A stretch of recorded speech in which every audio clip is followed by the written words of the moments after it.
Friends, today எபிசோடில் விஜய் வந்து தீப்பெட்டி கேட்கறதுக்காக காவேரி வீட்டுக்கு வராங்க. யாரையாவது விளக்கேற்ற அனுப்புனா கூட நல்லா இருக்கும்னு சொல்லிட்டு சொல்றாங்க. சாரதா வந்து ரொம்ப டென்ஷன் ஆறாங்க. காவேரி வந்து பயப்படுறாங்க. ஹவுஸ் ஓனர் மாமி வந்து என்னப்பா மேலே போயிட்டு வர அப்படின்னு சொல்லி கேட்குறாங்க. இதில் பால் காய்க்க போற அதான் கூப்பிடலான்ட்டு போனேன் அப்படின்னு சொல்றாங்க. ஏன் எங்களெல்லாம் கூப்பிட மாட்டியா அப்படின்னு சொல்லிட்டு சொல்றாங்க. மாமி நானே வரேன்னு சொல்லிட்டு பால் காய்ச்சி பூஜைலாம் பண்றாங்க.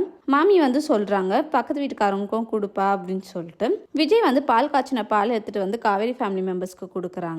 சாதா வந்து அதெல்லாம் ஒன்றும் வேண்டாம் அப்படின்னு சொல்லிட்டு விஜயை கிளம்ப சொல்றாங்க. விஜய் வந்து போக மாட்டேங்கிறாரு. பால் எடுத்துக்க சொல்லி இது பண்றாரு. பாட்டி வந்து பால் எடுத்துக்கிறாங்க. சாதா வந்து திட்டுறாங்க. பாட்டி வந்து சொல்றாங்க, நீ அவனை போக சொன்னியா? அவன் போனானா பால் எடுத்தோடனே பாரு, அவன் ஒரு நிமிஷம் கூட நிக்காம போயிட்டான் அப்படின்னு சொல்லிட்டு சொல்றாங்க. நீங்க தான் அந்த பாலை குடிக்கணும், குடிச்சிட்டு போய் கிளாஸை கொடுத்துட்டு வந்துருங்க அப்படின்னு சொல்லிட்டு சொல்றாங்க. சாரதா வந்து விஜயோட தாத்தாவுக்கு கால் பண்ணி, உங்க பையன் எங்களை நிம்மதியாவே இருக்க விட மாட்டேங்கிறாரு, தயவு செஞ்சு அவர் அங்க வீட்டுக்கு கூப்பிடுங்க அப்படின்னு சொல்றாங்க. விஜயோட தாத்தா வந்து விஜய்க்கு கால் பண்றாரு. சாரதா கால் பண்ணா பிரச்சனையை கொஞ்சம் ஆற விடுப்பா, இல்லைன்னா அவங்களுக்கு உன் மேல வெறுப்பு தான் வந்துட்டு இருக்கும் அப்படின்னு சொல்லிட்டு சொல்றாங்க. விஜய் சொல்றாரு, என்னால காவேரியை பார்க்காம இருக்க முடியல, அவங்க அம்மாவே காவேரியை உன் பொண்டாட்டி நீ கூப்பிட்டு போப்பா அப்படின்னு சொல்ற வரைக்கும் நான் இங்கதான் இருப்பேன் அப்படின்னு சொல்லிட்டு சொல்றாங்க. தேங்க்யூ.